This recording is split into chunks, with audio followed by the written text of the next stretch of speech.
Mount Meru, sun, the moon, the four continents. The sun, moon, the four continents. I imagine this as the Buddha felt and offer it to you.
As I've said the other day, it's not to clear our thoughts saying this prayer. In order to make this session of Dharma's discourse a meaningful and fruitful one, we are going to see that verse of taking refuge in bodhicitta. And we're taking refuge in the three jewels until we become enlightened, which means particularly within the context of the Mahayana,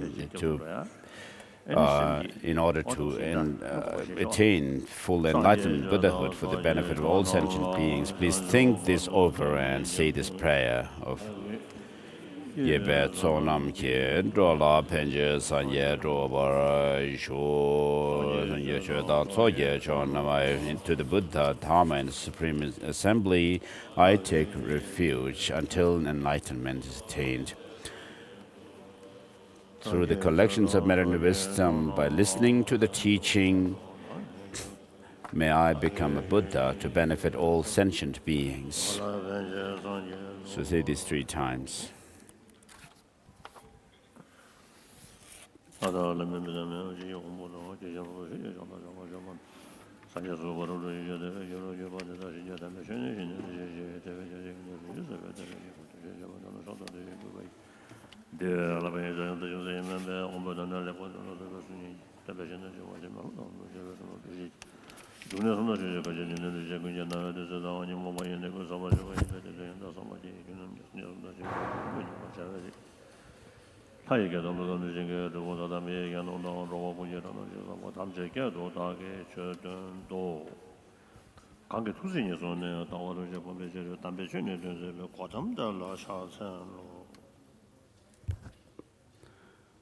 Prostration to the Buddha, who out of his compassion, moved by his compassion toward the holy Dharma, to rid us of all distorted views.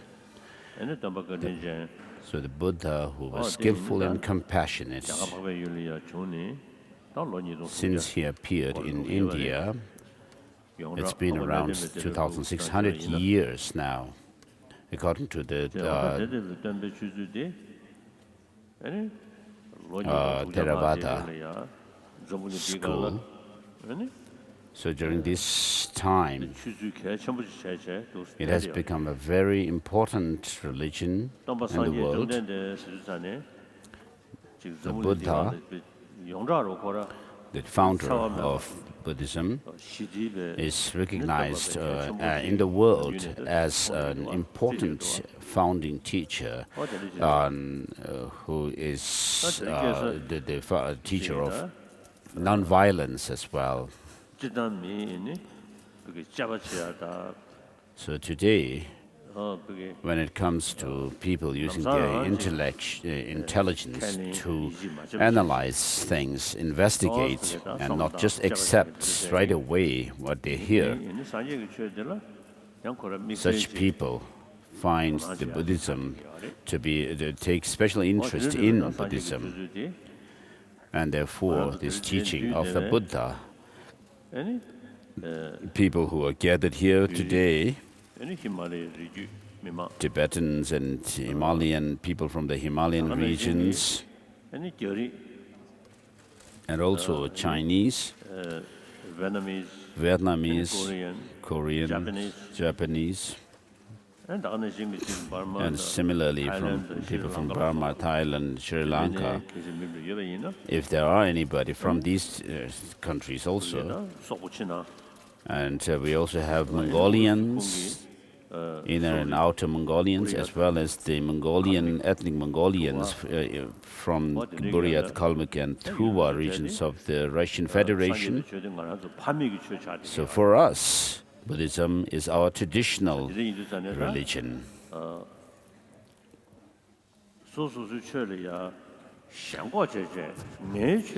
of course, it's not good, right, to be attached to one's, to have attachment to one's own religious tradition. So, of course, we are following our traditional religion, but being attached to one's own religion makes us rather biased, bear some kind of a biased attitude. Anyway, we have this traditional religion.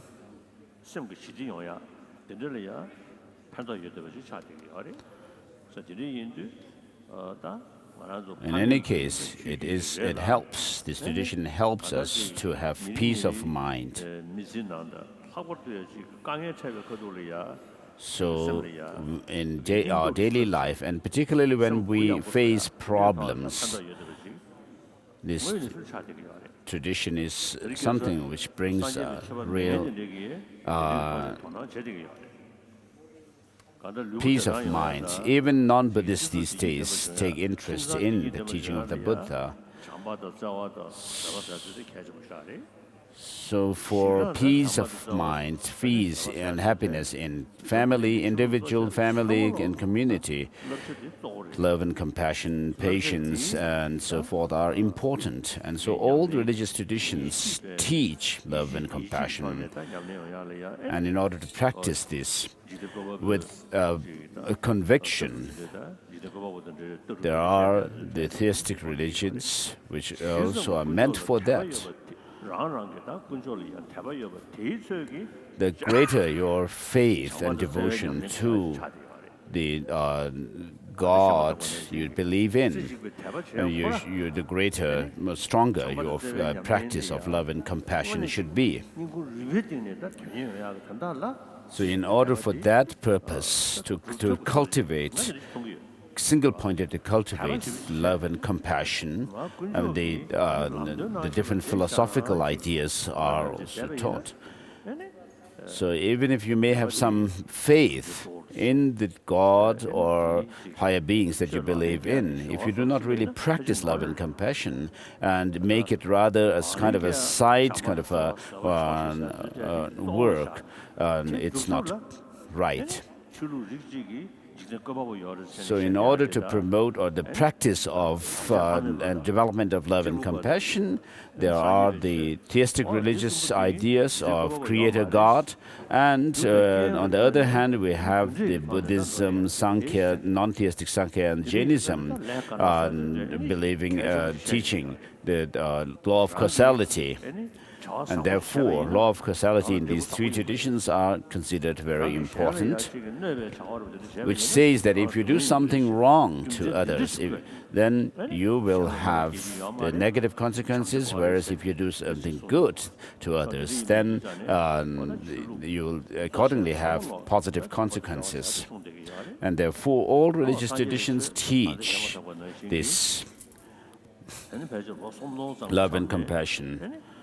And since around 3,000 years, perhaps Sankhya's school of thought developed. And within it, there is the non-theistic Sankhya. And since around 2,600 or 700 years ago, the Mahavira, the founder of Jainism, appeared, and he emphasized especially non-violence. We can see even today, the practitioners of Jainism, they really make the practice of non-violence, not harming others, as the core of their practice.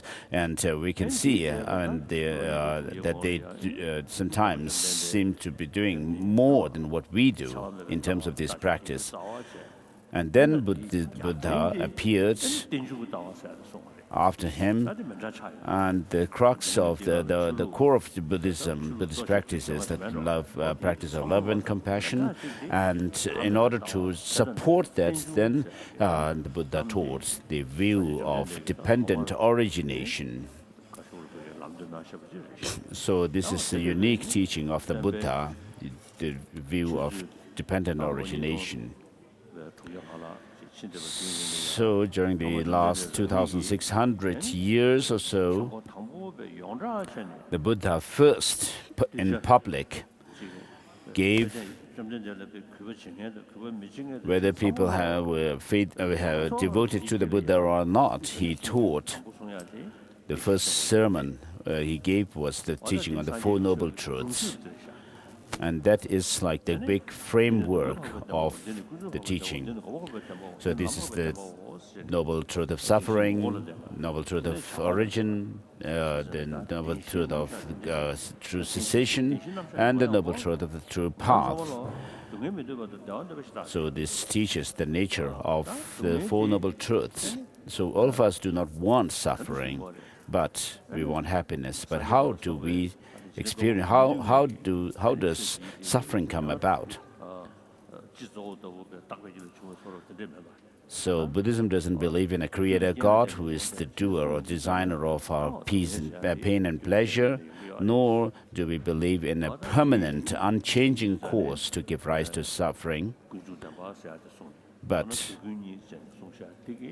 we believe or assert that causes and conditions bring about some result. And therefore the Buddha taught the first two Noble Truths, which are the Noble Truth of suffering, the true suffering, and which is the result, and the true origin of suffering, which is the cause.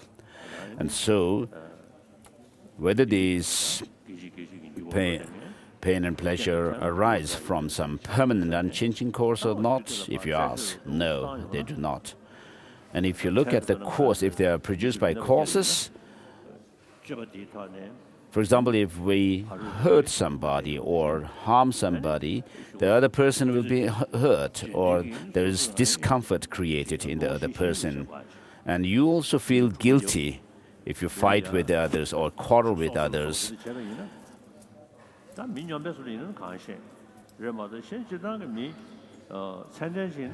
So mad people are different, perhaps. So a normal person, if you have done something for a normal person, if you have done something wrong to others, I mean, you will not feel at ease.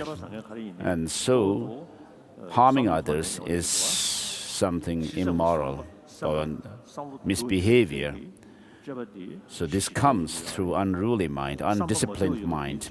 The more you are undisciplined, the more it exhibits in your behavior. And if you are more disciplined, your actions will also tell. And so the physical and verbal actions are rooted in our mind, motivation. And therefore the Buddha says, do not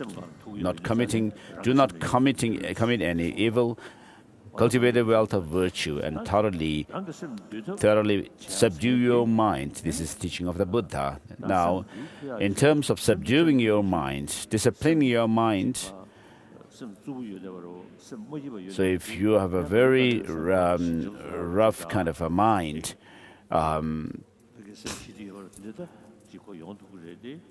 you may be able to bring about some peaceful attitude within your mind stream.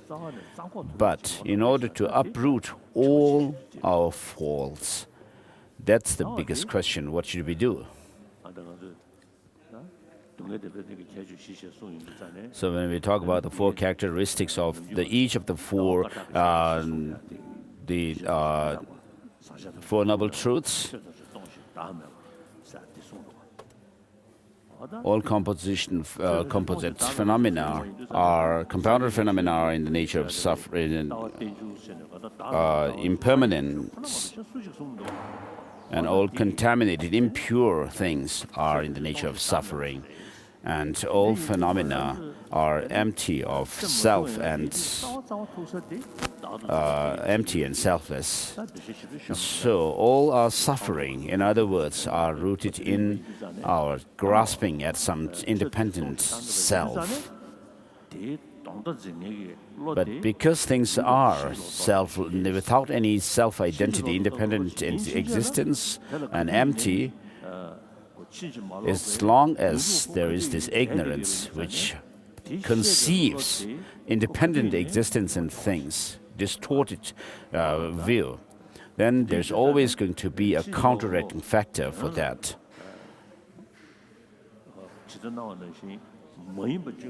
So although things do appear to us as if they have some independent objective existence, this distorted view always has its antidote.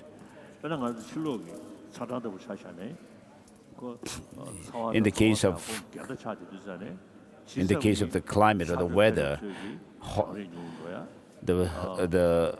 if the heat rises, then the coldness diminishes, and if the coldness increases, automatically the heat decreases.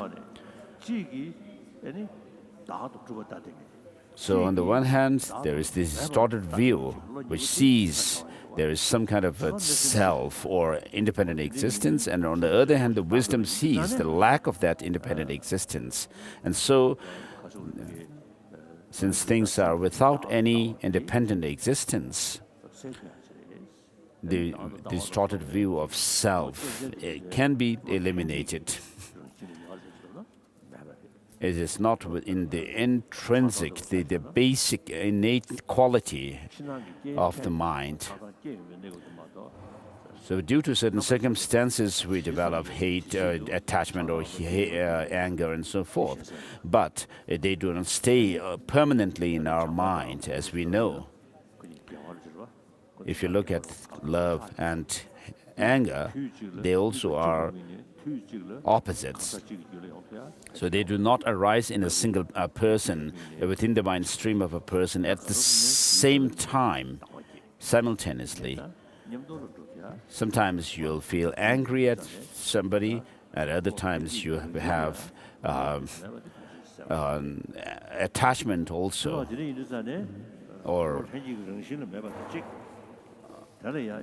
Therefore, these negative states of mind are not in the innate quality of the mind, and that there is an antidote to them. And that antidote has valid support of valid cognition, valid knowledge. Whereas the other one, distorted view, which sees things to have some kind of independent existence. But if you really think closely over and over again, then you'll see that things do not exist the way that distorted view conceives. And therefore, if you eliminate this distorted view of self, then you'll be able to, there is a possibility to overcome it, and then the elimination of it is the liberation.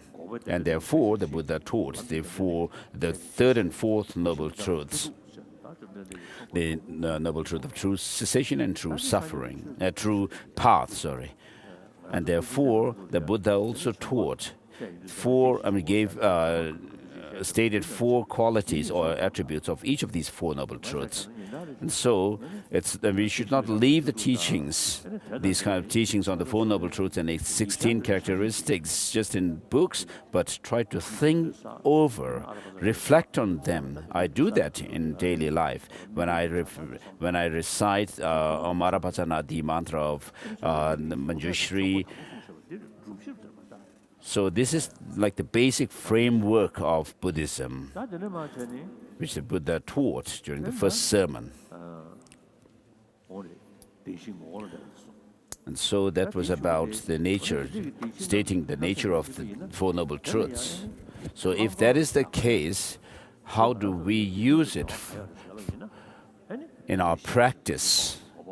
Avoiding some certain things and developing others. And therefore the Buddha said one should know suffering and overcome the origin of suffering and actualize the true cessation, because we do not want suffering but happiness. And therefore regarding this true cessation, what it refers to is the elimination of any amount of negative emotions or those defilements to be abandoned through antidote. And when you attain the purity or the elimination of that, you have cessation. And that has to be actualized, and that is to be done by cultivating the path. So the Buddha says, cultivate the path. And what is the purpose of that? The Buddha said, having understood when you have eliminated the root of the suffering and its causes, you have overcome the origin, and therefore there's nothing to be understood or nothing to be known. And then regarding the origin, there's nothing to be overcome once you have overcome it. And then once you have reached cessation, true cessation, there's nothing else more to be actualized, and then nothing also to be cultivated in terms of the path once you have crossed the path. So, of course, pain and pleasure come alternately to us. And then we have all kinds of problems also. So once you have eliminated all suffering, then you have reached eternal happiness. And so that is the result which should come through by applying the teaching of the 4 Noble Truths, avoiding the overcoming 2 and then developing the other 2.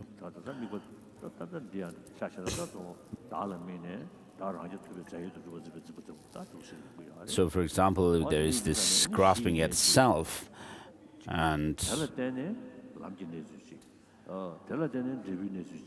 so overcoming this grasping at self, you reach the cessation through the path. And these are based on the understanding of the true truths. The truth at the basis level. And when we look at the path, the Buddha says the cessation should be actualized. So how to see that it's possible for us to reach the cessation, and what actually leads to that cessation is taught more precisely and in detail in the second turning of the wheel of Dharma.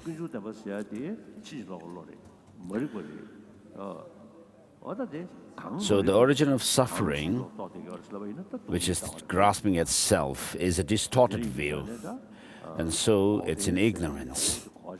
And therefore what it is ignorant about is how things really are, selflessness. So the Buddha, right from the beginning, if he had taught that there's no form, no sound, and so forth, I mean, people might have thought that, oh, this is a teacher who teaches that nothing exists. But he led disciples rather in a gradual manner. So if there are someone, I mean, if there are people who are interested in what is meant by this, then there are the teachings of the Perfection of Wisdom Sutras to understand how things exist, unlike how our distorted view perceives or conceives it. So those of you who are here for the teaching first time, who have not been to teachings like this before, please raise your hands. Amongst the monastics, anyone?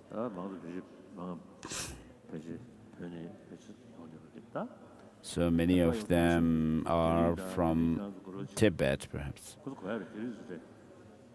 Where the Chinese audience? Those people who firstly come here, who never been, who never listened, so raise hand.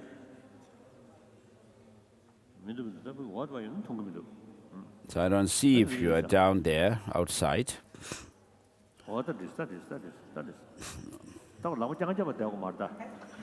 So you don't have to keep raising your hands like soldiers until they're told to keep your hands down, put your hands down.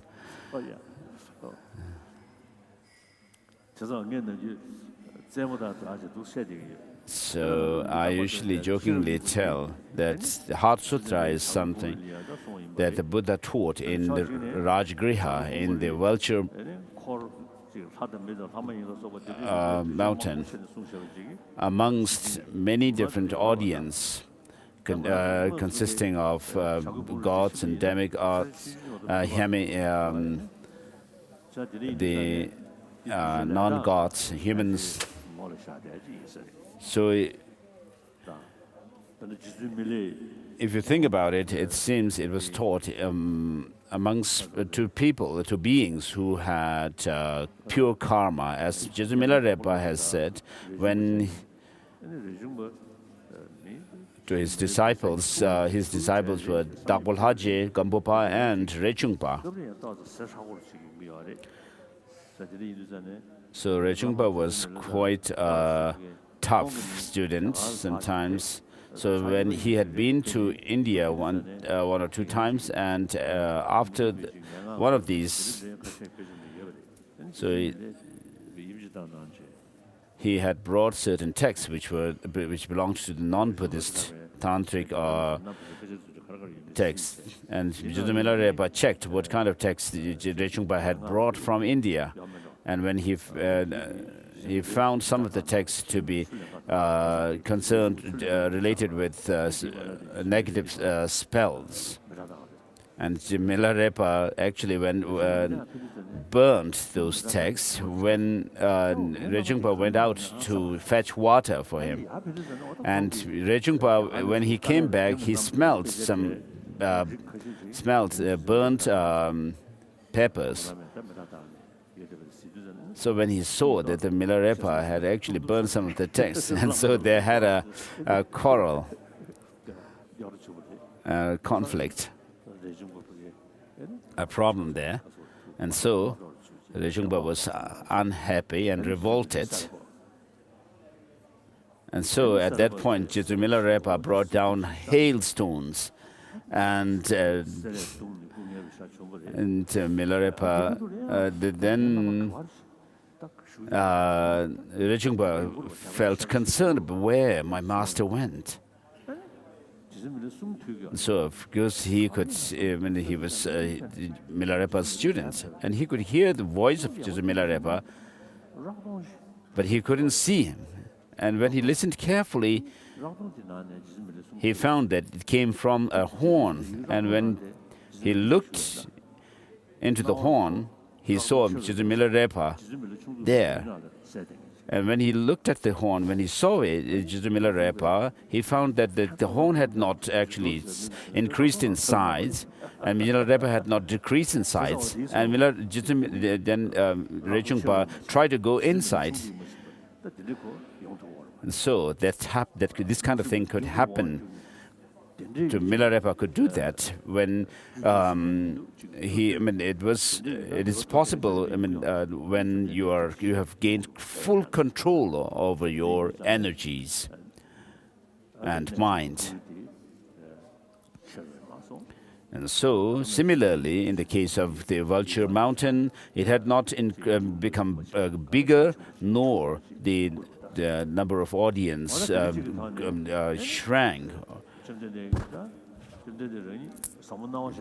But he was the Buddha himself at that time, during the teaching Heart Sutra, was absorbed in this concentration called profound illumination.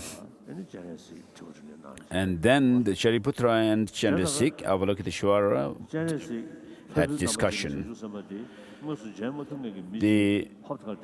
Avalokiteshvara, who was a deity form of a disciple, for someone who was not able to see Avalokiteshvara at all, but could see Shariputra saying something, might think that Shariputra was talking to himself. And so, this kind of case is possible. So, at such a time when the Buddha taught the Perfection of Wisdom Sutras, and because it was not in public, it was not recorded, historically recorded. And therefore, there were people who say that this was not taught by the Buddha. And even people say that what these sutras teach is nihilism. And therefore, later on, many great scholars have argued for Mahayana to be the teaching of the Buddha. So the Paramita, the Perfection of Wisdom's teachings, actually emphasized the teaching of the true cessation that was taught, firstly in the Four Noble Truths teaching. And then there are other teachings like this Tathagata Garbha Sutra and also Sandhi-Nimochana Sutra. So for those who were not receptive, who were not able to take literally what was taught in the Perfection of Wisdom Sutras, for their sake, the Buddha, regarding the teaching of which says there's no form, no sound, no order, and so forth, the Buddha kind of interpreted these teachings for such people who were not receptive, saying that he taught these with the three naturelessness in mind.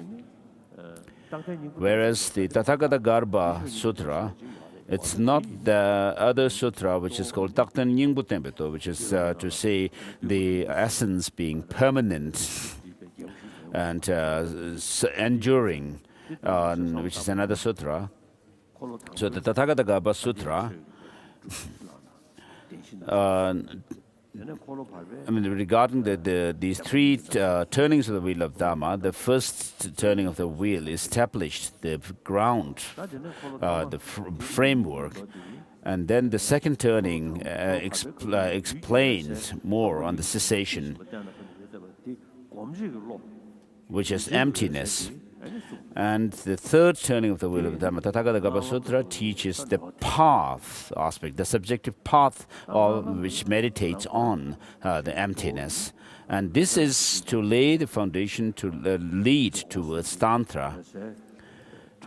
In the Tantra, of course, in the three lower Tantras, they don't teach the subtle clear light. But in all four Tantra sets, there is this meditation on emptiness, where when we do the sadhana practices, we say everything dissolves into emptiness, and from within the state of emptiness. And so highest yoga tantra teaches the subtle clear light mind and using it to meditate on emptiness.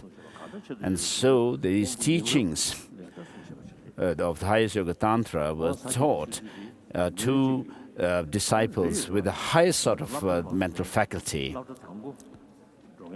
And so the sequence of these teachings are like going through the school system. So there is the junior, and then the middle school. So the first you need to go through the junior school, and then the middle school, and then high school, and so forth. The Nalanda masters, the great scholars with regard to the teaching of the Four Noble Truths, which are taught in the Pali tradition, and also the Vinaya, the monastic code of discipline, such as which teaches, which has the precepts such like how to wear the robes, wearing the lower robe in a round fashion, and then leading into the Mahayana. And so, Vinaya, the concentration, practice of concentration, and are similar. The practice of morality and concentration are shared in both the Sanskrit and Pali traditions.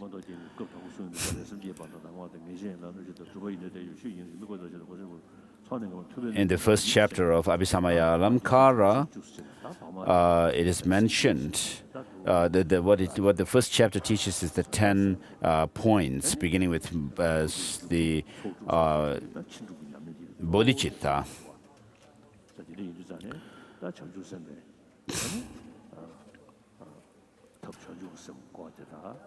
And then there are other practices such as kotup and so forth, practice of armor-like practice and so forth. And so the Four Noble Truths taught in the first teaching of the first sermon, as well as the practice of morality taught in the Vinaya. And then you go into in the Perfection of Wisdom Sutras, the extensive path of the Bodhisattvas, as well as the emptiness, and then the 6 perfections and so forth are also taught. So in the Perfection of Wisdom Sutras, what Buddha says is, teaches emptiness on the basis of, which are established on the form and so forth, and then how to go about with the path, and then the result, how you attain the result. And then, therefore, the second turning of the wheel of the Dharma, as I said yesterday, you need to establish emptiness or the lack of true existence, independent existence in things through reason. So because there is every chance for people to misunderstand the teaching of selflessness, and misunderstandings and misconceptions could happen. And therefore, Master Nagarjuna and other masters, like Nagarjuna wrote his 6 treatises of emptiness, on emptiness. And then as exegetical texts commenting on the 3rd turning of the wheel of Dharma, which is the Tathagata Sutra and so forth, and he wrote the hymns, the collection of hymns. So, of course, understanding the Four Noble Truths in a rough fashion, you don't need perhaps to understand, you don't need the Perfection of Wisdom Sutras, but to understand the Four Noble Truths in greater precision and in greater detail, you need the Perfection of Wisdom Sutras.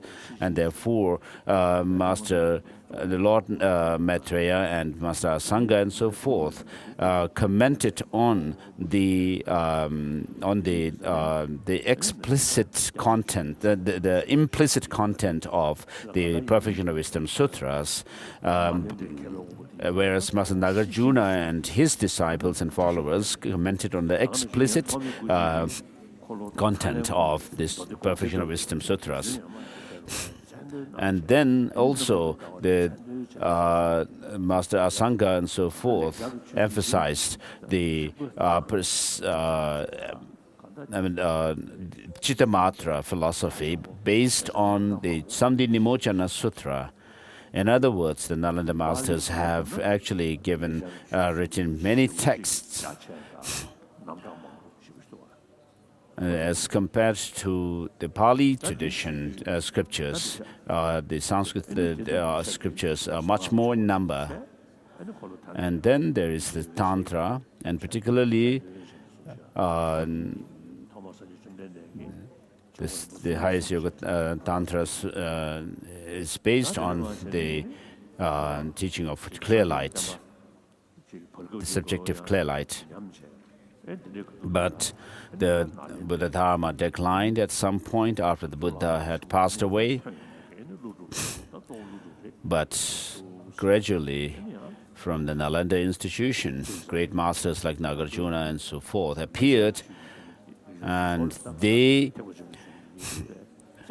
Buddhism in general, and particularly the Sanskrit tradition, they studied and commented. And in Tibet, Chisung Detsen, who is also known as the religious king, Tsangpalhai Metok,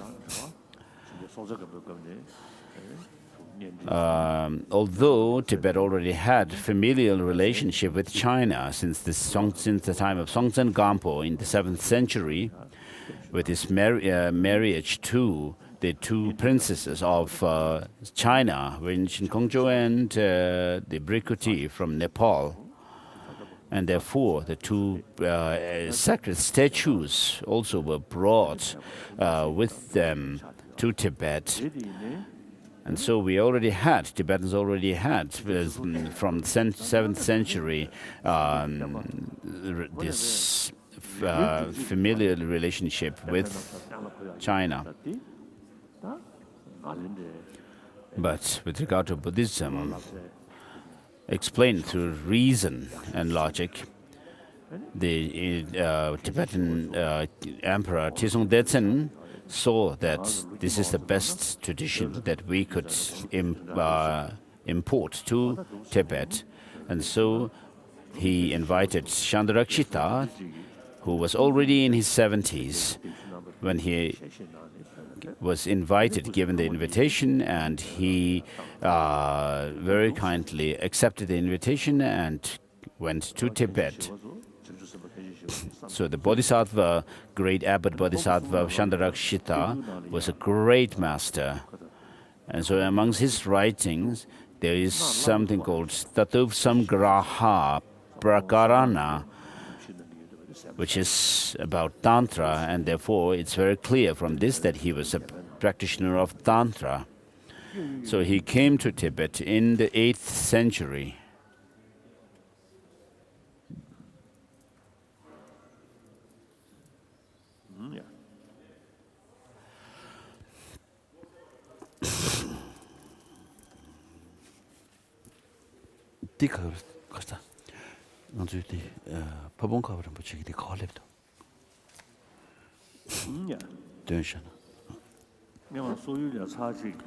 One time in Mongolia, when I went there, in a huge playground, I taught the short, concise Lamrim, the Song of Experience by Tsongkhapa. And at the end, when I had finished one page and put it on the table, it was blown away by the wind. So I asked people to actually look where it was going. And so Finally, I got it back. This was the text that the text I was using was actually the one that I brought from Lhasa when I fled Tibet. So in Lhasa, there is this saying that on a high mountain hill, on a high hill, I went to offer incense offering, and but my scripture, my prayer book, was blown away by the wind, and I don't know where the pages are. So regarding the Tibetan history, the Tibetan king Trisong Deltsen was someone, a visionary person who could actually see, have a very far-sighted vision. So he could have, of course, invited the scholars and teachers from China itself. But because we have this saying, in accordance with the saying that we should go back to the source of the water, the head of the water,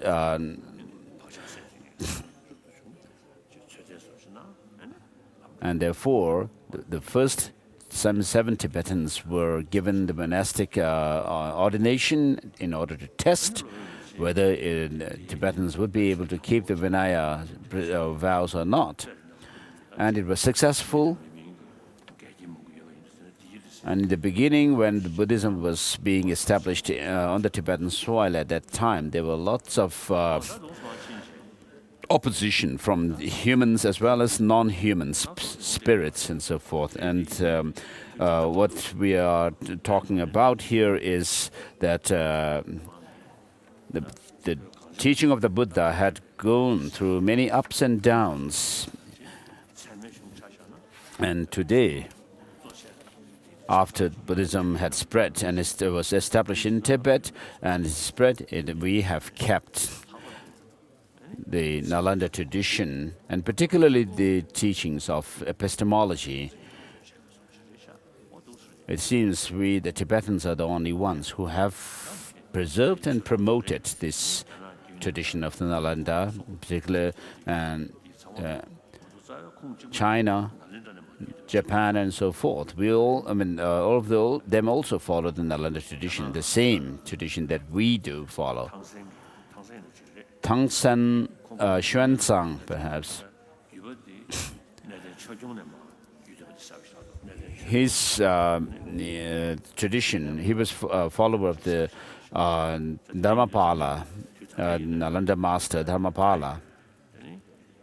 So even today, the Chinese practitioners and scholars are quite familiar with the Sandhi Nimochana Sutra.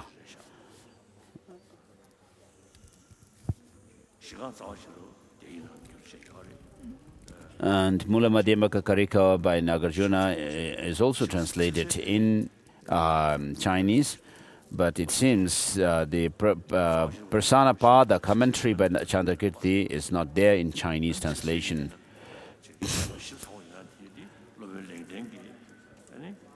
And so the reason why Chandrakirti has detailed explanation of the Purna Madhyamaka Karika is because of the objection from Bhaviveka to Buddha Palita's commentary. And Chandrakirti goes over those criticisms and rejects or refutes them. And so because of these kind of challenges, the things have become more clear. And so if we look at Buddha Palita commentary by Buddha Palita, it's very inspiring, but there's not elaborate explanation in it. Whereas if you read Chandrakirti's Prasanapada, it's very detailed. And also Bhaviveka's the commentary, Lamp of Wisdom, is very detailed explanation. So in these texts, when Tibetan masters commented on the Indian texts, They usually treated the text in three outlines: the rejecting or refuting others' positions, establishing one's own position, and then again doing a rebuttal of criticism of others. So if you could study these three texts together, we could see the details of where the challenges and the debates had gone, and the points become very clear to you. And so this Parasanapada is not translated in Chinese. And then next, later on came Master Atisha, who was from Vikramaleshila. When he came to Tibet, Tibet was already in a decline, degenerated situation because of the killing of Tirabhajan, because of some family problem or something. And then the one bloodline of the Tibetan ancestors, Tibetan emperors went to the two upper regions of Tibet. So during the time of those great emperors, they have done a great deal of made a great contribution to the Buddha Dharma. But Lama Yeshe went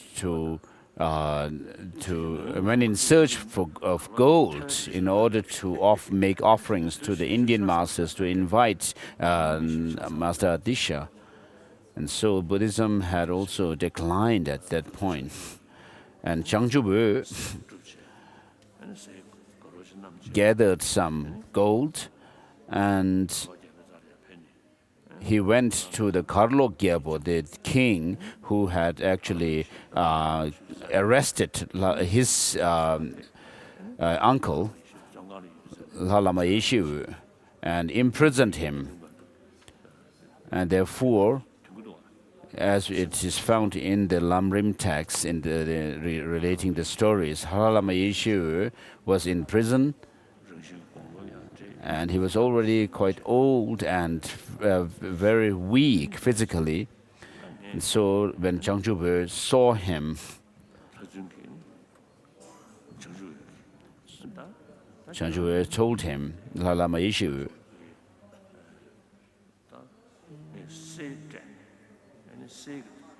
I'm going to pay gold in ransom in order to release you. But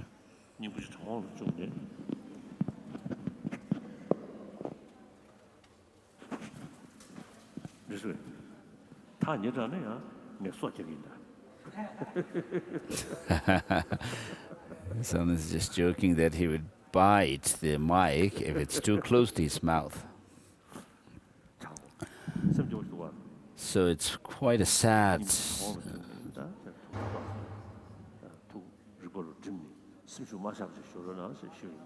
So you're told that don't lose your heart. I have found gold equal to the size of your body, the height of your body, but I am just left with a gold equal to your head. So I'll find that soon and come back and release you. And Lama Yeshe told Jangchup, don't think of releasing me from the prison. I will not live long now, but from life after life, we go through the process of birth, aging, sickness, and death. But dying for Dharma is meaningful, and therefore, for the sake of Tibetan people, even if I have to give up my life for the purpose of inviting Georgia Atisha, I have no regret. And so, when he heard it, Jangchup Lamrim, of course, was a nephew. So when he found Dalai Lama Yeshua's determination for the Tibetan people and the Buddha Dharma, he felt rejoiced and also sad. And so he cried a lot. So when he asked Nakso Lotsawa to go and invite the Georgia Adisha, he told them while crying, and Nakso and others could not decline that request, and therefore they went to India and Ishu, Dalai Lama Yeshu, the uncle, told Jangchup Lamrim that you should make sure that Georgia comes to Tibet, and you should also relate my story that I have forsaken my life for the Dharma and Tibetan people. Relate this to Georgia. So when the request came, Georgia Adisha said, your Tibetan king was Bodhisattva, and it's not right to decline the request of Bodhisattvas. And so Adisha was someone who was taken care of by Aryatara. And so she prophesied that you would be able to serve the Buddha Dharma and beings very well in Tibet, and particularly with the help of the one Upasaka, a layperson with a vow, the Buddha Dharma will be served well in Tibet. And therefore, in Töling, Jangchup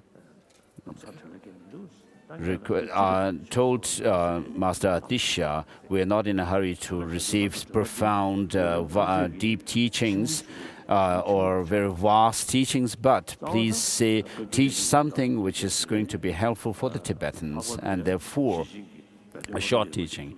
And therefore Master Adisha wrote the Lamp for the Path to Enlightenment, which is, of course draws the practices from the different scriptures, but it was written in a form which helps three types of beings. So it is a teaching which could be practiced by a single person in one sitting without mixing up or confusing the stages or the order and the number of practices and so forth, beginning with the initial practice, culminating to highest enlightenment. So someone with faith in the Dharma and understanding the Dharma, particularly having done the study of Prajaparamita, and in essence, the essence of the teaching is referred by this Heart Sutra mantra, leading a practitioner how to go about with the practice, progressing along the path of accumulation, preparation, seeing, meditation, and normal learning. And so this text actually summarizes. So unless you have a broader understanding of the whole range of path, I mean, just focusing on Lamrim itself would not give you the complete idea. So, of course, I'm not going to read Lamrim Chemo, the great treatise on the stages of the path to enlightenment, but I have brought it down with me today. So when one time in Zhang, in a monastery in Zhang region of Tibet, there was a long life offering. puja offering for me. So at that time, this text was offered to me. So I consider it is very sacred and precious for me. And so this is a text that I brought with me when I fled Tibet. So I'm not going to read the Lamrim Chemo, but it will be, I'll just put it here. And so when you actually read the insight section, penetrative insight section of Lamrim Chemo, then you will see the weight of the teaching of Lamrim, the profundity. And as Nagarjuna says in Mula Madhyamaka Karika, the Buddhas give teachings on the basis of two truths, the conventional and the ultimate. And it is said that the Buddha's teachings are based on the understanding of the dependent origination.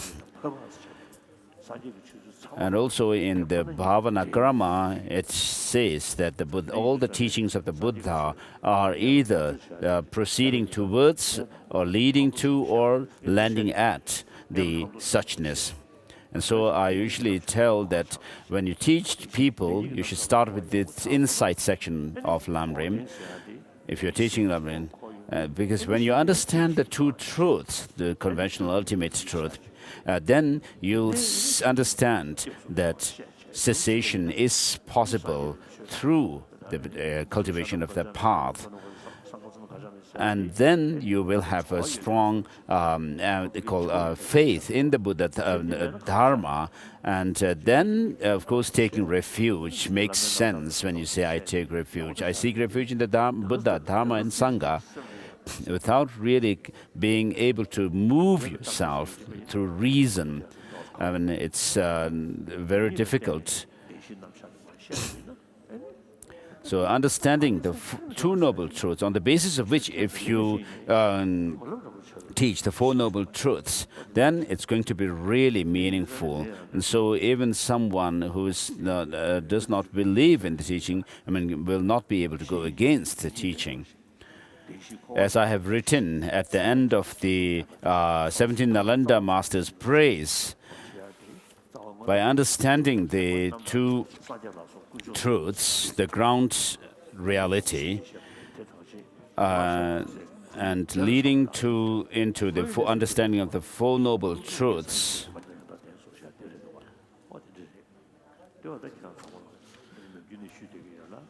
may I gain an understanding of the teaching of the Buddha.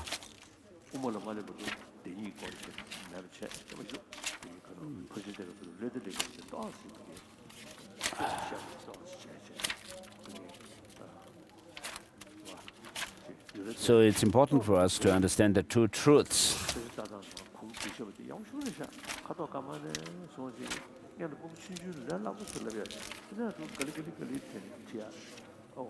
So the system of teaching Buddhism, beginning with the colors and so forth, the collected topics, and then into the study of mind and so forth, leading into the higher studies of Buddhist philosophy, is a very good tradition that we have as in Tibetan Buddhist tradition. Therefore, it's very important for us to try to practice the teaching after having studied all of them. Otherwise, having sat for Geshe examination, instead of doing practice of the Dharma,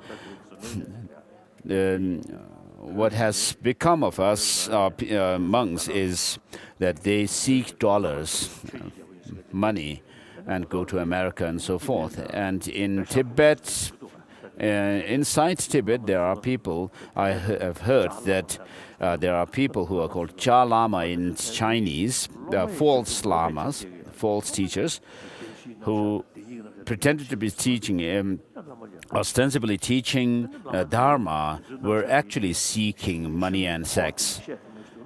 So, if you find someone who is able to teach the Dharma as a qualified teacher, as the qualifications are given, the 10 qualifications given in Sutra Alamkara,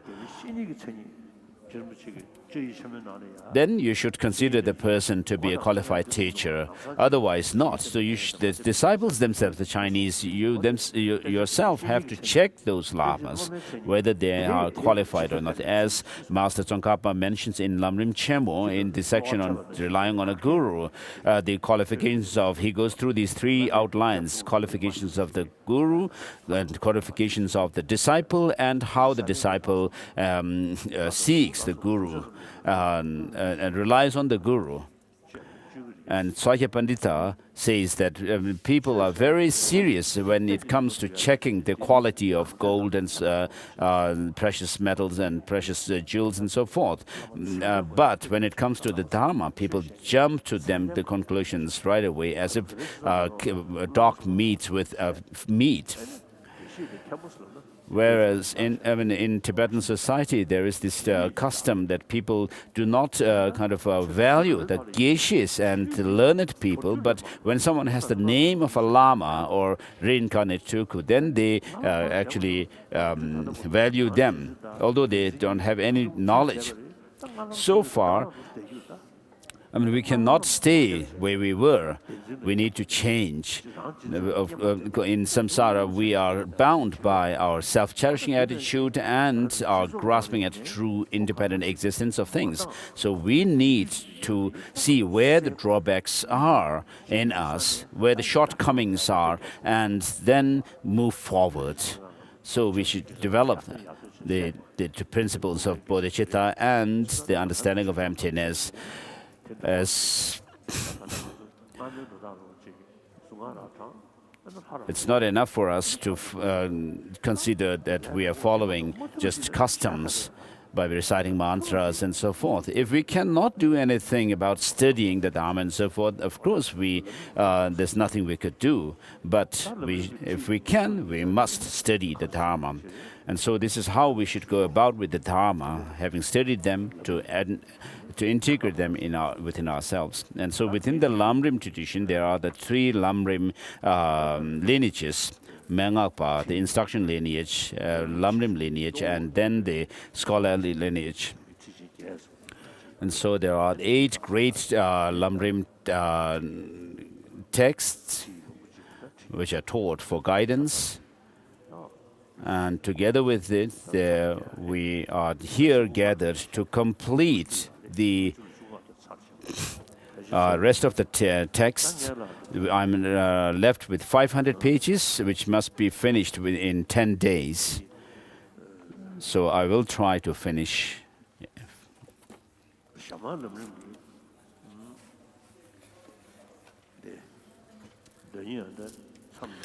So last time in Shamar Lamrim, we stopped. No. So we stopped at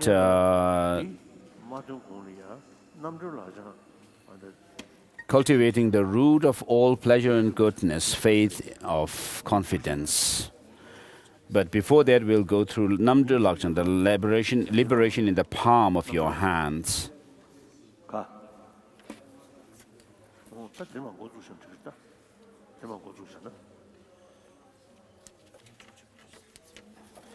We are on the 11th chapter. 11th day.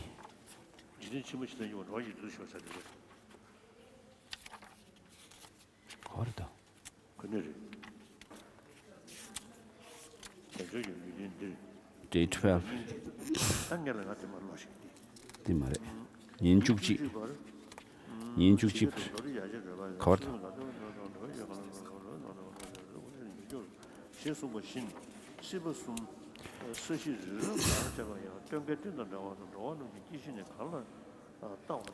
Number page 322. It says Dr. Pabongka Rinpoche told us we should adjust our motivation, our motive. The Great Play Sutra says the three realms are impermanent as autumn clouds. Beings die and are born. It is like watching a play. Beings like run. Lives run like lightning flashes in the sky or rush on the sky. High mountain, waterfalls. In other words, the three realms of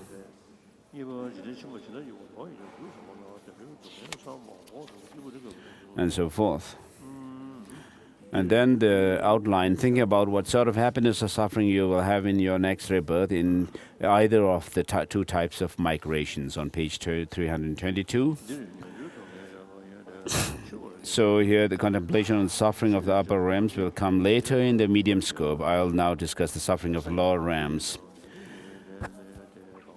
You'll surely die, but it is not certain when. After you die, your consciousness does not end. It must definitely take rebirth. There are only two places in which it can take birth, the upper and or lower realms.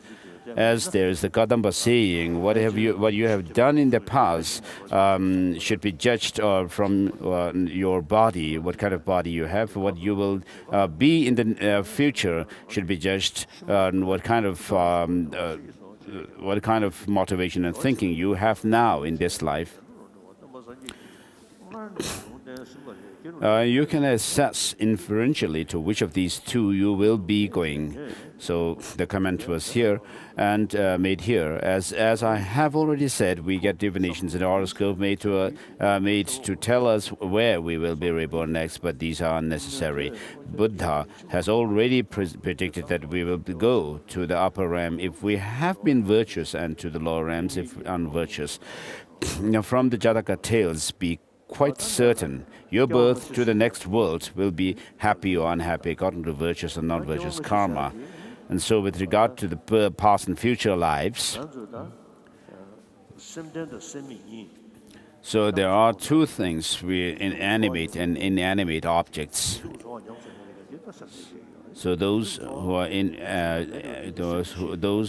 are animate have experience of pain and pleasure, whereas without these experiences, they are inanimate.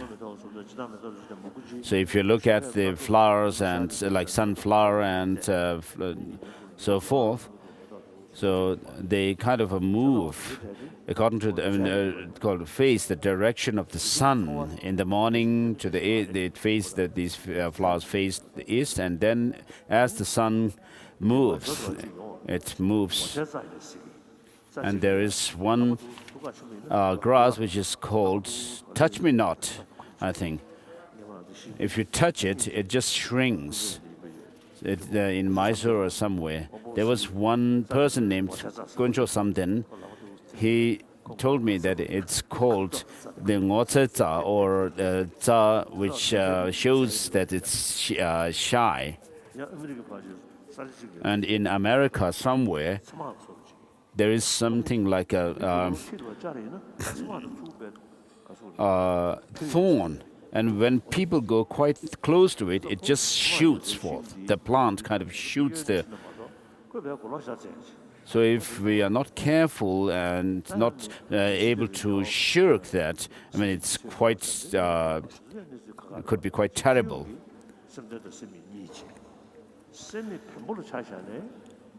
And so generally, there are two types, animate and inanimate objects, animate sentient beings and inanimate objects.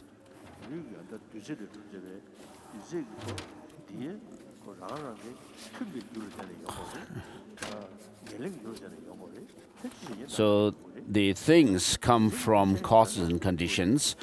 Within the causes, substantial causes and cooperative conditions are there. The cooperative, the substantial cause refers to those which actually turn into the result or the effect, the causes. But when it comes to the subtlest particles of our bodies or the external objects, they are same. So after what kind of conglomeration of those particles, do they actually become some support of life or not? We should really check. It's something the scientists could check.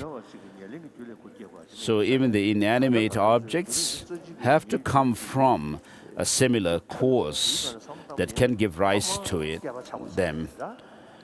And also our body, if we trace the origin, we can see that it started with Big Bang. The Big Bang, that in turn, which in turn could happen because of causes and conditions. And the explosion at Big Bang could also happen because of the energy. And those energies should come in their substantial cause. You should be able to trace them in previous particles. And therefore, if we go on like this, tracing the origin, we could say that it's beginningless. Otherwise, if you say there's a beginning, that's the beginning, then you would have to say some incompatible cause, like a permanent, unchanging cause, gives rise to this. So within sentient beings, we have the consciousness or mind, which is not material, doesn't have shape or color. It's mere experience and awareness, has this quality of being awareness and a clarity or luminosity.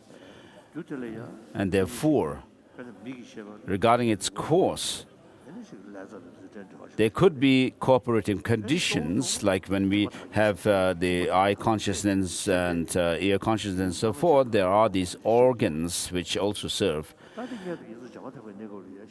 Whereas the mind or the consciousness itself, for example, at the time of conception in a mother's womb, because it has its own substantial cause, you should have, we could only point to a previous moment of consciousness. As the Dharmakirti says, something which is not consciousness cannot be a substantial cause of consciousness.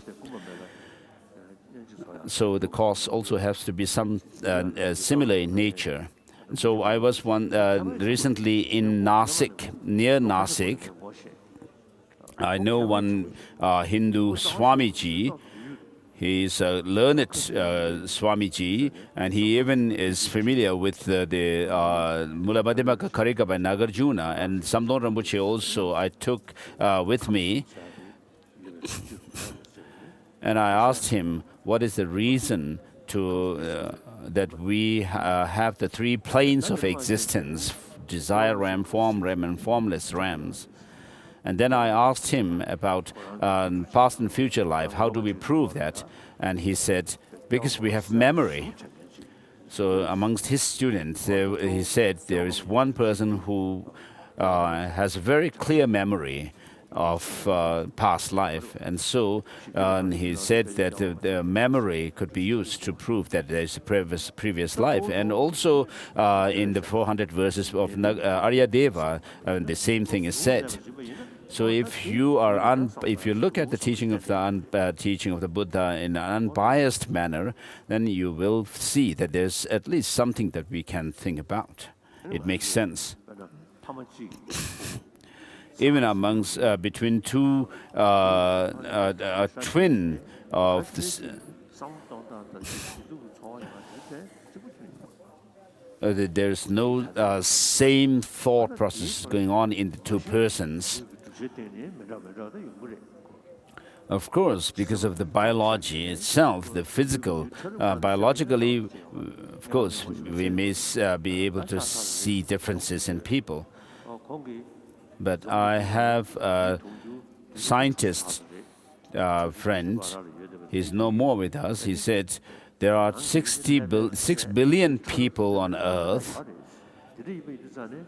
And he said the neurons of each and every one of the 6 billion are different, the structure of a neuron, and therefore there is the difference in our thoughts. So when it comes to the subtle particles, of course, there are differences. But when we talk about whether people have luck or not, we do say it's because of good luck or bad luck that we have. But this alone cannot explain everything. So sometimes we find that things are almost like accident. But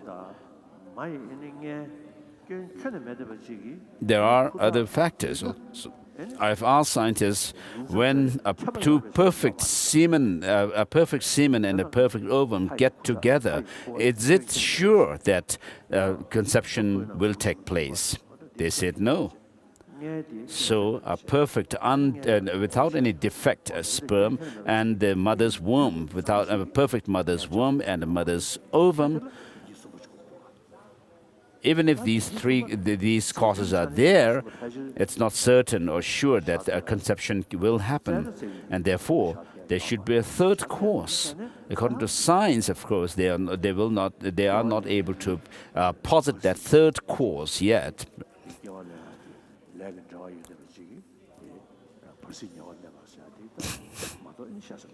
But for us, we can think about the Bardo being who would conceive in the mother's womb. And therefore, there's more reason for past and future life. If you to assert that there is no past and future lives, I mean, the ultimate reason that people may give is because I don't see them. But that's not a good reason, because if you were pressed, if something exists, is it necessary that you should see it? Of course not. And though it's very difficult to hold up to this position.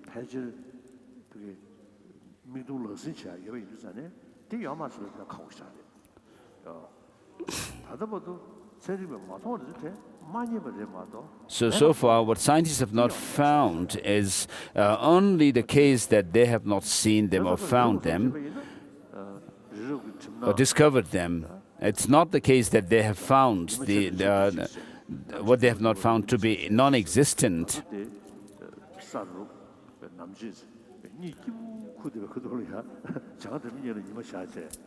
So it is said in our text that while we are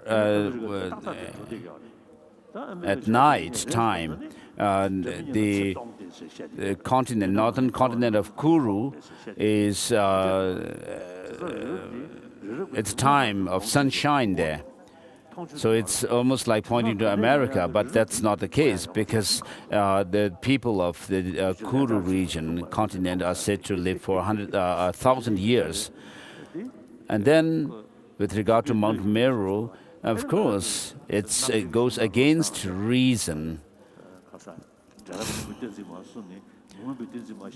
And when we deal with the logic of non-observance in the Pramanavartika, there are two types.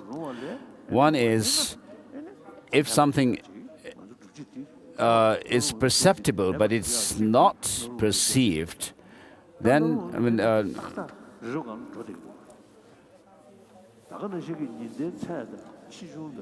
if something should be perceptible but not perceived, it cannot be perceived. And so this is the logic that we can use to disprove the existence of Mount Meru, because it's supposed to be existent, but we cannot see or find it, observe it. Whereas,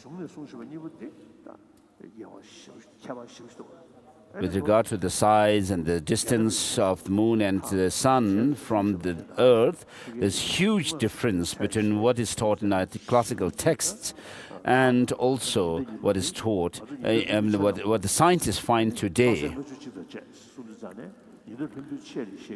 So in the classical text, it is said that the height of the moon and the sun from the earth is, regarding this, it is said that the sun and the moon go around the Mount Meru, around the halfway of the height of the Mount Meru.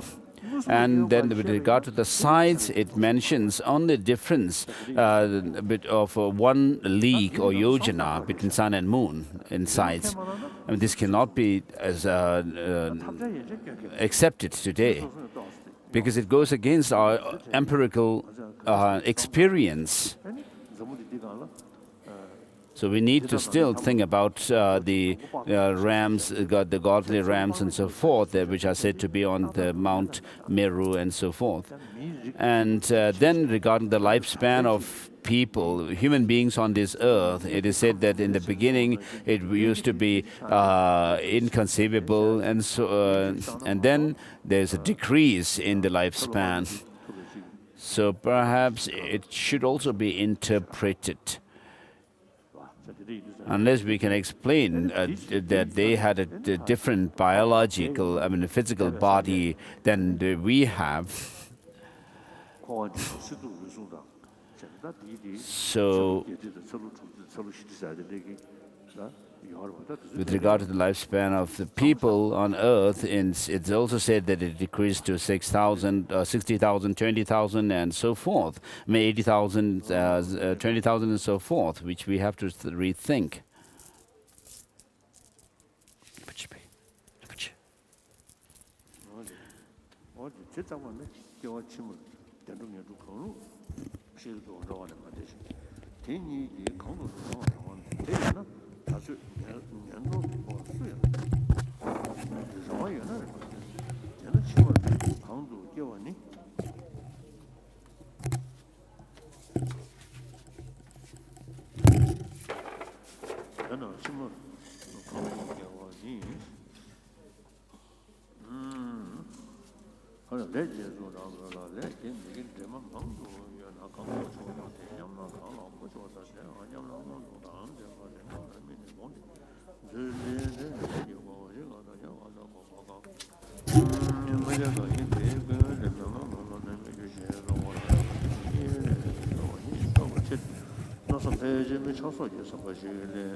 We're reading from page number 326.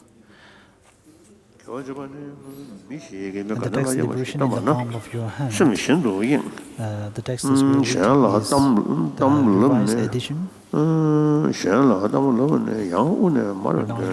The hell of continued resolution.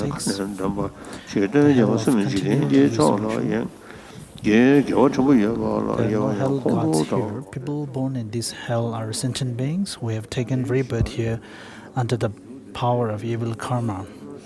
When these sentient beings see others, they immediately get angry. Anything they pick up turns into a weapon. They keep hacking each other to pieces, all faint and collapse on the ground.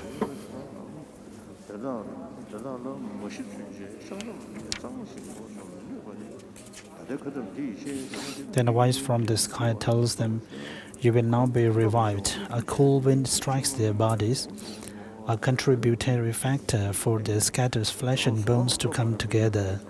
Their bodies heal and become as they are before. Then they do the same thing again. Every day they fall into these death faints. Every day there are many hundreds of these deaths, and they are revived many hundreds of times.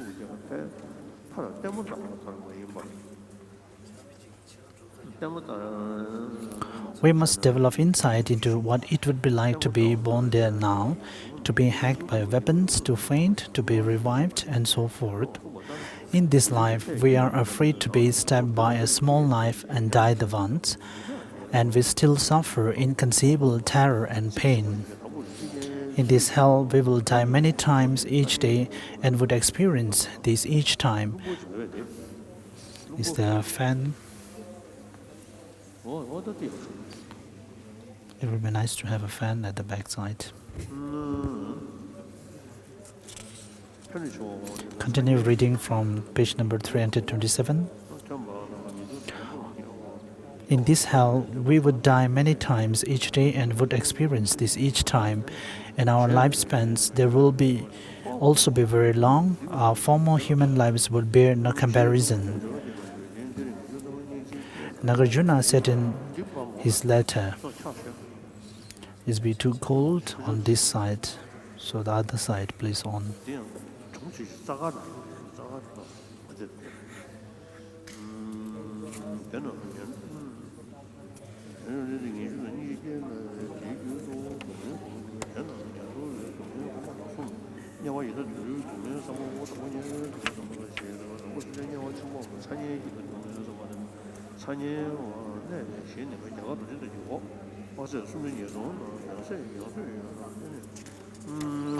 Actually, sorry, I'm 2 pages ahead. His Holiness is reading from page number 325.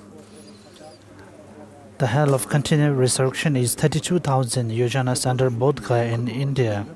So this statement is actually something that we need to investigate. According to this text, if we measure it, I think we will reach America directly. We're reading from page number 325, the last para. The other hotels are below this hell with 4,000 yojanas between each of them. All the ground and all the mountains in these hells are composed entirely of red-hot, intense burning iron, the ground like that in the human realms, and not at all flat, not at all like the palm of your hand. When you are about to be born into hot hells, as Gondar Rinpoche says, human life is impermanent, a short bout of sleep, crowded with meaningless dreams, some happy, some sad. When you suddenly awaken to a life in the pit of lower realms, what will you do? That is at the point of death. You have hallucinations of being cold, so you develop a craving for heat, which activates karma, leading to rebirth in hot hells. You die, this is like falling asleep. You experience the bardo as you would a dream. Then you certainly find yourself in the hot hells, which is like waking up. Hellfire is 7 times hotter than fire in the human realms. Let us compare these two types of fire. Human fire is so cold compared to hellfire that it is like water cooled by Goshirsha sandalwood.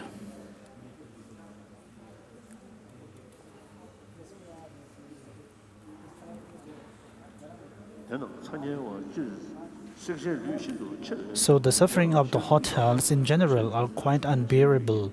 The suffering of having a body, the thing being burnt, that is enormous. The suffering of having flesh with as little tolerance as a newborn child's, the suffering that the thing doing the burning, the fire is extremely hot, and so on. There are 8 such hot hells. There are no hell gods here. People born in this hell are sentient beings who have taken rebirth here under the power of evil karma. We have already read this page. Turning to page number 327, the last para. They assemble and be crushed hell. Rebirth here is usually the ripening of killing. 2 mountains resembling, say, goats or rams' heads raised together, and you are crushed between them. There is no avenue of escape. The 2 mountains separate and your body regenerates to its former state. The process is repeated again and again.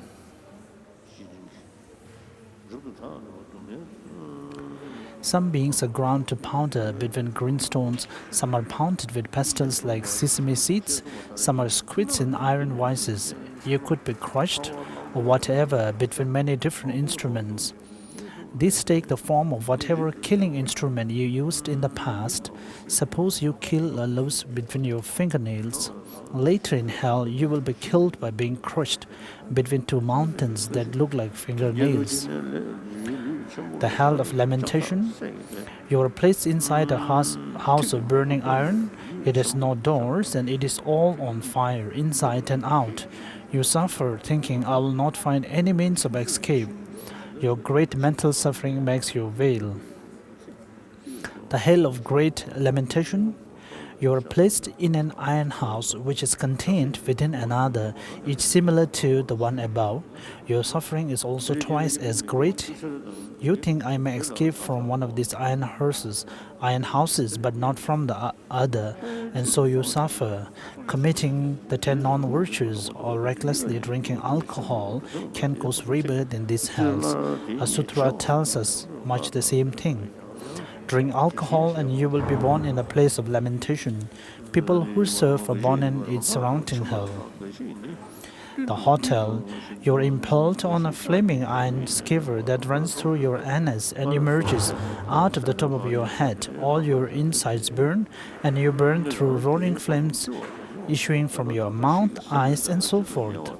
You are cooked in huge copper cauldron of boiling water. Then your bones are reassembled, your body is restored to its former condition, and you are cooked all over again. The extremely hot hell. We're reading from page number 329. The second para. The hell without respite. In this hell, there is no chance to rest, and so the suffering here is greater than in all the above hotels. When we burn rocks or iron in a fire, they become indistinguishable from the fire. The bodies of being born in this hell are similarly indistinguishable from the fire. One can tell that there are sentient beings in this hell only by the pathetic sounds they made. They are burned by 11 fires, the fires in the 4 cardinal points of compass, the 4 in the sub-points, the fire in the zenith and nadir, and the fire within their own bodies. They are like the charred wick in an offering lamp. Their suffering is limitless.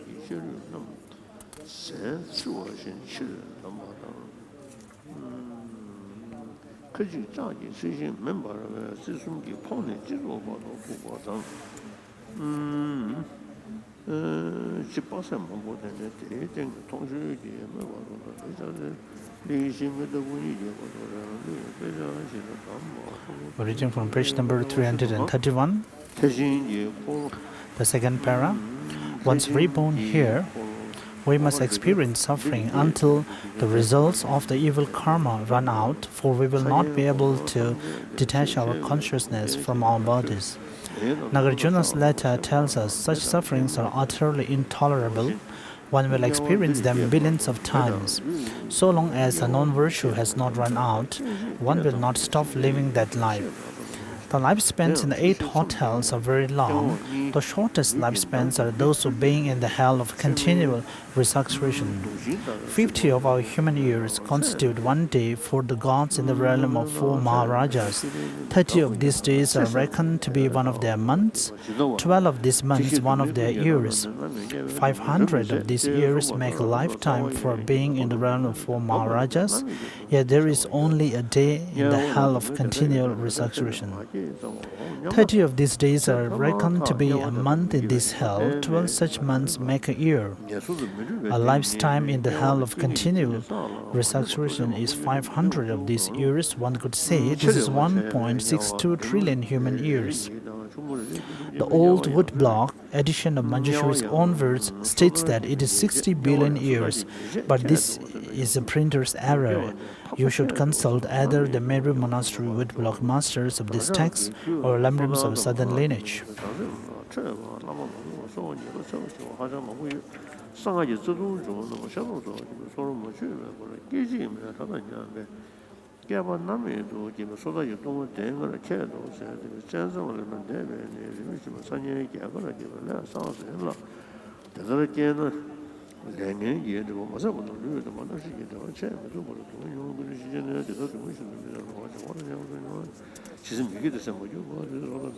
Reading from page number 333, the last para, thinking about the sufferings of the cold hells.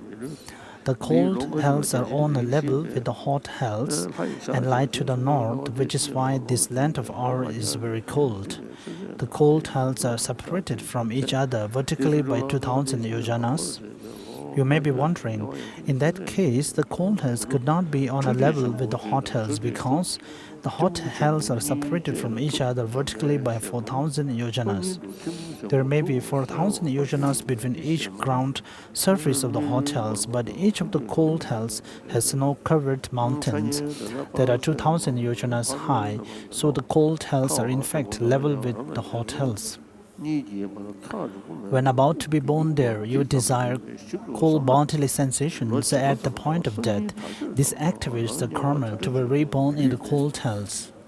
You experience the bardo as if it were a dream. You are then reborn in the cold hells, which is like waking up. There are snow-covered mountains in these places, each many yojanas high. There is no light from sun, moon, fire, and so forth. It is so dark that you cannot see the movements of your own arms. The ground below is a glacier. A blizzard reaches on high. Between these two, a cold wind blows.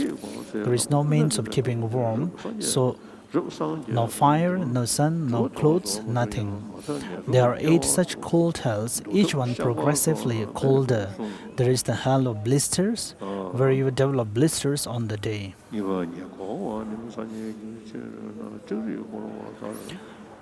Now we are reading from page number 335, thinking about the sufferings of the occasional hells. As Maitreya has said in the prayer, that may the sufferings of the lower realms be extinguished, and may they all attain higher realms. So for someone who do not have any idea about the higher paths and higher realms, it is a different case. But for other people, I think the best way to stop being reborn in the lower realms is by practicing compassion and meditating on bodhicitta and also the wisdom realizing emptiness. And I think that meditating on bodhicitta and so on is something that if we cultivate, is something that you can develop and you can generate within yourself. Continues reading from page number 335, the final para, thinking about the sufferings of the occasional hells. These hells are in the human realms, on the ocean shore, and so forth. At one time, some merchants invited Arya Shandarochita to accompany them to an island. He struggled behind the others and walked to the ocean shore, where there was a beautiful temple. The 500 members of the Sangha, they invited him inside. The monks quarreled at noon, but when noon passed, everything returned to normal. He asked for the cause and was told that it was the result of their not being friendly to each other at the noonday meal and fighting in the past when the teachings of Buddha Kashyapa were still in existence. The Arya also saw hell beings in the form of walls, pillars, pestles, ropes, brooms, water pipes, and cooking pots. Later, when Arya returned from his journey, he asked Shakyamuni about all this. We have already dealt with Buddha's reply concerning the pillar-like beings in the section on the preparatory rites. The pestle-like creature, however, had been a monk in the time of Buddha Kashyapa's teachings and had lost his temper and said to a novice, "You ought to be pounded like a pestle." The monk had become the pestle-like creature as a result of these insulting words. Kyabje Pabonga Rinpoche told how these beings had been experiencing these things from the time of the teaching of Buddha Kashyapa till the present. Once there was a ship's captain named Kodikarna who had been born with an earring set with a gem worth 10 million gold pieces. Captain Kodikarna had sailed away to obtain jewels. He fell asleep by the ocean shore, and other merchants went on without him. He awoke to find that a strong wind had erased the path, and even his packed animal, a donkey, could not pick up the scent. Kodikarna wandered around, unable to find the path. There was a house like a palace, and in it a man surrounded by 4 goddesses. The captain saw that at night the man had such bliss, it was like that of the gods. But by day the house began burning, iron licked by fire. The women turned into 4 ferocious dogs. The man fell down on his face, and the dogs ate his flesh bit by bit. Then after the sun had gone down, things reverted to their former state. He asked the man what the cause was. The man said he used to be a butcher in the town of Stara, but on the advice of Arya Katyayana, he had taken vows not to kill at night. He had not been able to take these vows for the daytime, and this was the result. The man said he had a son in Stara who was a butcher. Kotikana was to give the son a message: you should not kill. When you give alms to Arya Katyayana, you should dedicate the good virtues to me. As proof, the man told Kotikana he had hidden a pot of gold in the place where the swords were kept. Kotikana moved on. There was a fine house where a man and two beautiful women enjoyed the peak of happiness and bliss. But the captain saw it was quite the opposite at night, when the women turn into snakes and are at the man, starting from the top of his head. Kotikana asked the man why this was. The man said that when he was a Brahmin in Stara, he used to be an adulterer, but he took the vow from Katyayana not to do this during the daytime. This was the result. He said, go and talk with the son I have in Stara, and give Kotikana a similar message to the previous one to take back. And as proof, he told Kotikana he had hidden a pot full of gold under the stove. Then the captain moved on further and saw a four-legged throne. A hungry ghost held of each leg. And Kyabje Pamanga Rinpoche told the rest of this story.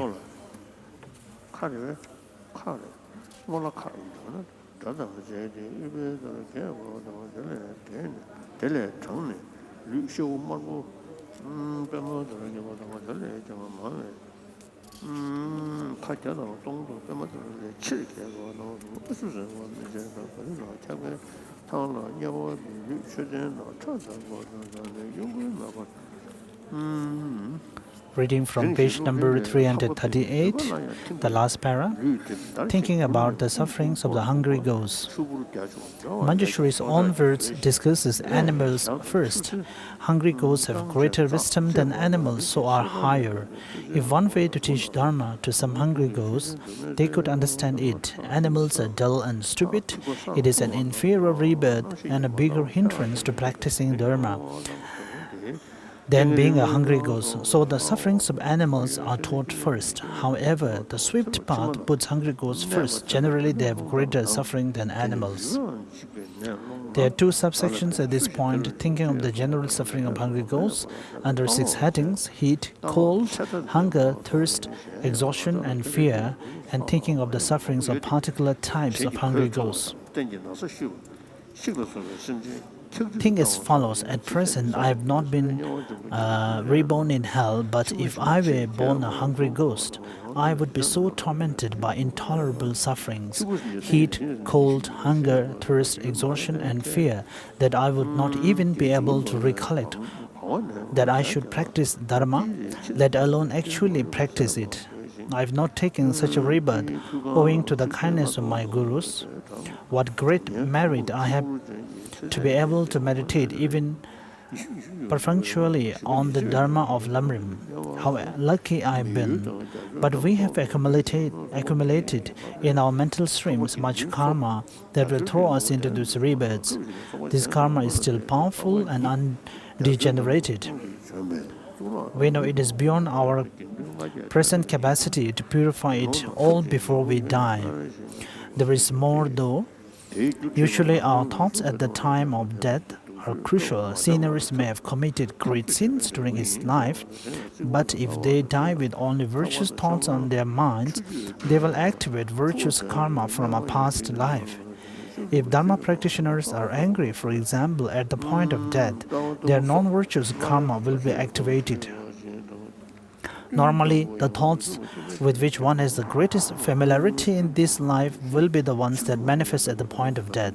We have always had the strongest familiarity with delusions, the 3 poisons, so our non-virtuous karma is sure to be activated at death.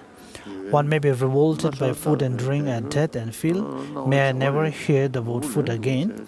This would trigger off karma to be reborn as a hungry ghost by either attachment or hostility. You cannot be sure that you will not be reborn in the unfortunate state of a hungry ghost. In fact, most of us will be reborn as one.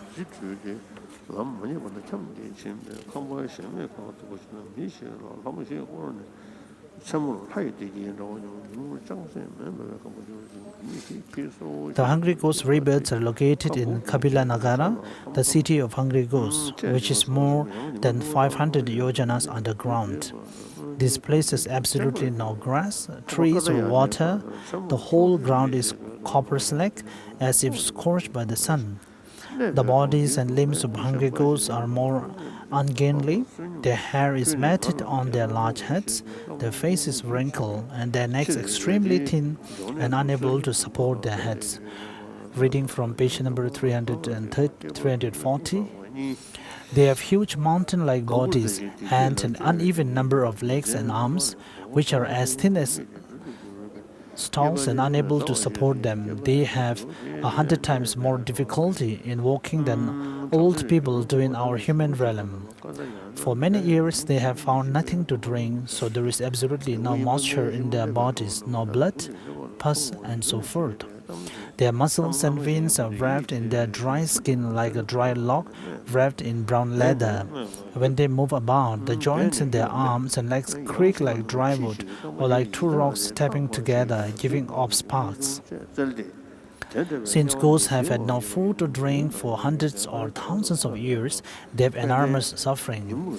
On top of this, there isn't a place where they haven't been in search of food and drink. Their bodies are feeble, so they are exhausted. They are in terror of seeing Yamasujana, the king of the city of hungry ghosts, fearing for their lives. In the heat of summer, moonlight burns them, and sunlight makes them cold in the winter, so they have great suffering. Thinking about the sufferings of particular types of hungry ghosts, this has three parts. The ghosts with external obscurations.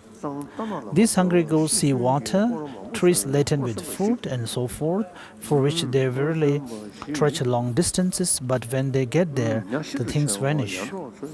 When some hungry ghosts reach them, the hungry ghosts are prevented from enjoying them by armed men standing guard, in addition to their sufferings of hunger and thirst. Therefore, they also experience inconceivable suffering due to physical exhaustion and mental depression. Those with internal obscurations. These hungry ghosts occasionally obtain food, but it does not get past their mouths. Their necks have nodes in them that make swallowing food very difficult. Some ghosts have to drink rancid pus from their own goiters.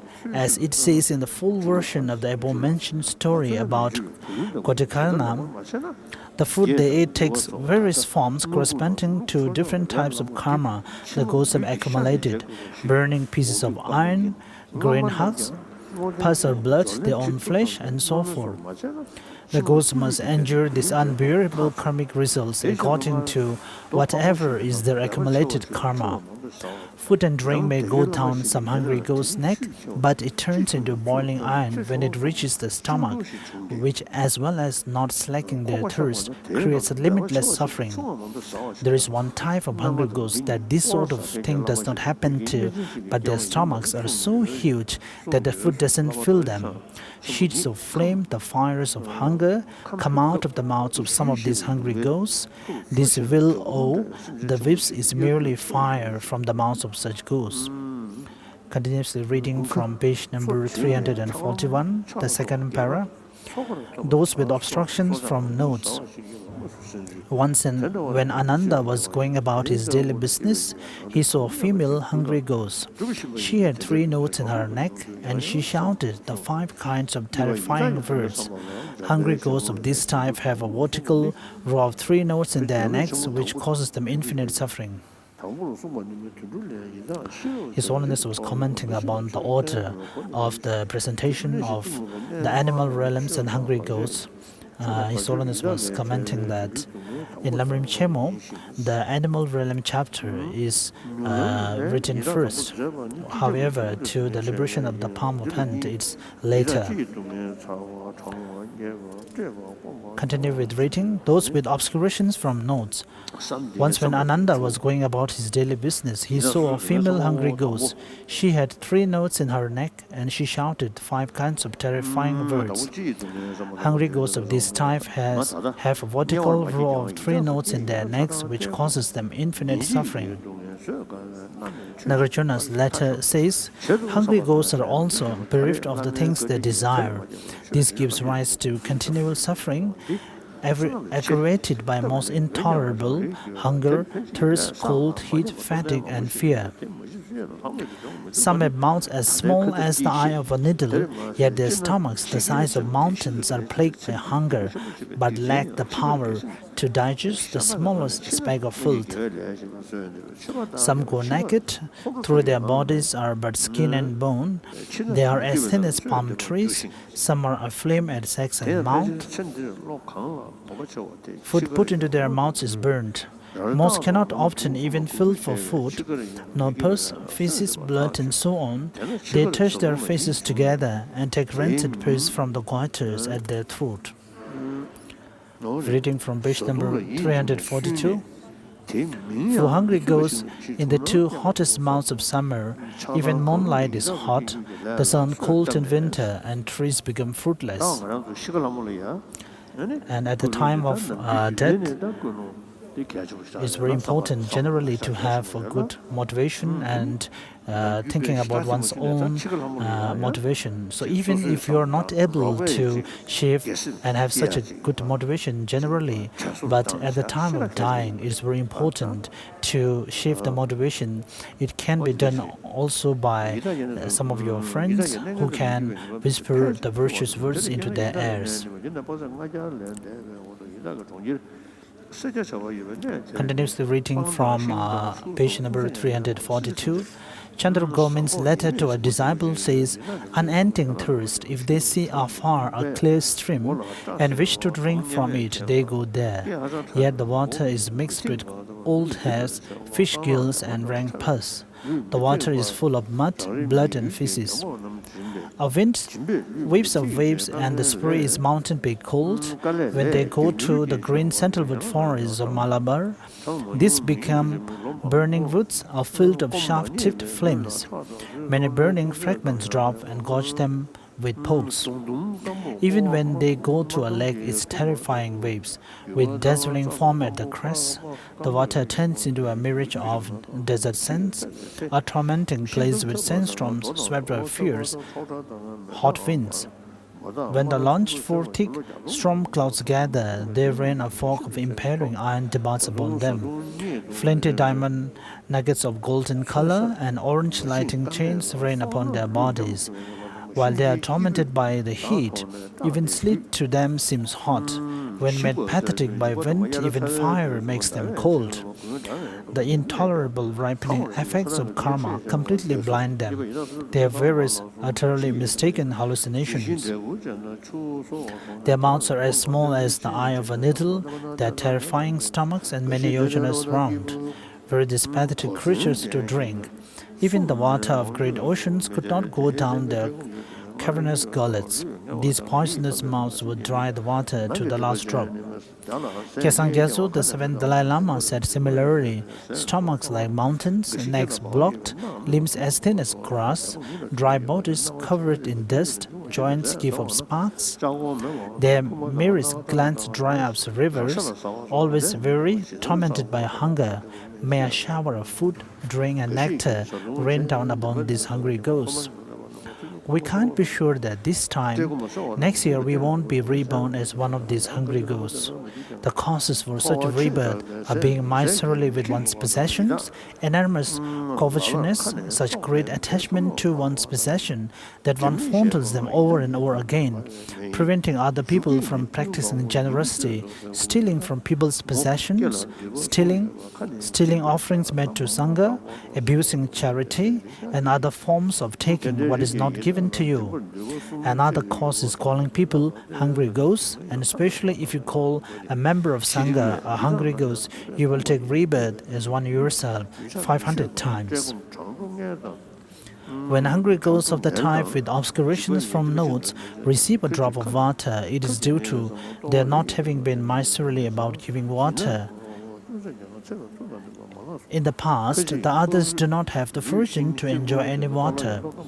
Acharya Bodhijana went to the realm of hungry ghosts. An extremely pathetic ghost with 500 children, gave the Acharya a message to take back to her husband when the Acharya returned to the human realms. 12 years ago, she said, "My husband left to search for food, and I have meanwhile given birth to 500 children. I have not had so much as a drop of water, and so I have undergone great hardship and suffering. Acharya, tell my husband to help me by returning quickly from the human realms with any food he has found." The Acharya said, "What if there are many hungry ghosts there? I want to know which is your husband. He has some identifying marks that set him apart from other hungry ghosts. He has lost one eye, and one of his limbs is deformed." When the Acharya returned to the human realms, he saw some hungry ghosts. One of them was just like the ghost to whom he was to give the message. The Acharya told his story and gave the message. The hungry ghost said, "I've gone such a distance, but in 12 years all I found was this food." He was holding a small piece of dry spittle with the claws of his clenched fist. This was his most prized possession. A monk who maintained his ethics spat this out and dedicated it.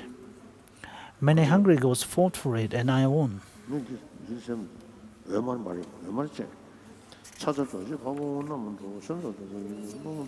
Unless we are careful, we can never be sure there won't come a time when we will have to make lunch out of dry foods. We're reading from page number 345. 25 years after the mother of the novice monk Uttara died, he saw a terrifying hungry ghost. The frightened Uttara was about to flee in terror when the ghost said, "Don't run away." "Who are you?" Uttara asked, and it replied, "My only son, I'm your loving mother, from whom you were born, reborn among the hungry ghosts who have no food or drink. 25 years have passed since the time of my death. I have not seen any water. Where will I see anything like food?" The novice asked Buddha to dedicate prayers to her. Buddha used his skillful means, and when the ghost left that rebirth, she was reborn as a hungry ghost called Mardika, who was extremely rich. Her miserliness was 6 times worse than before, and she would not practice generosity. The novice persuaded her to offer Buddha a bolt of cloth, but she regretted the action and she stole it back. According to the story, this happened many times. Kyabje Pabongpo Rinpoche told the story of a monk who had a beautiful saffron robe. He became so attached to it that after his death he was reborn as a hungry ghost wearing a saffron robe. These days, miserly people are praised as being clever, but miserliness especially is the cause for being born as a hungry ghost. We act in a miserly way, so it is almost certain we will be reborn as hungry ghosts next year, or at most in 40 or 50 years' time. That is, if we do not get rebirth in hell. Reading from page number 346, thinking about the sufferings of the animals. This has 2 sections, thinking about their general sufferings and thinking about the sufferings of particular types of animals. Animals experience 5 kinds of suffering: eating one another, being stupid and benighted, experience heat and cold, experiencing hunger and thirst, and being exploited or made to work. The sufferings of animals are the least of the 3 lower realms, yet in such rebirths they eat one another and suffer. Animals with huge bodies, sea monsters and the like, have bodies many yojanas long. Some sea monsters are types of fish, others are whales that are capable of swallowing them, and there are even whales that can swallow other whales. Many smaller animals infest the bodies of the monster and eat them. There comes a point when the monster can no longer bear this, and they rub their bodies on rocky mountains. This kills the parasites living on their bodies, and the oceans are made red for many yojanas.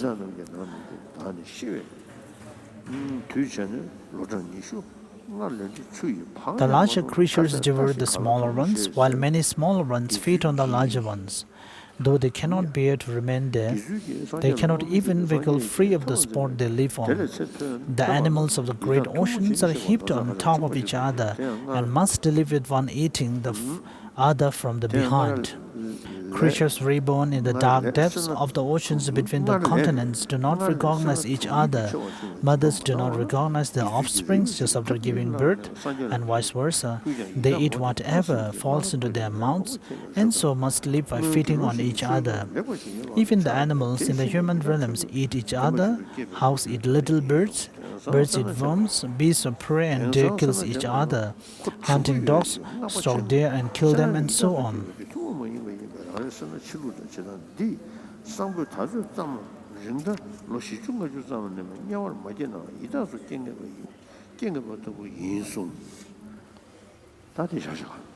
So we will stop here. It's almost 11:30. Thanksgiving mantle offering.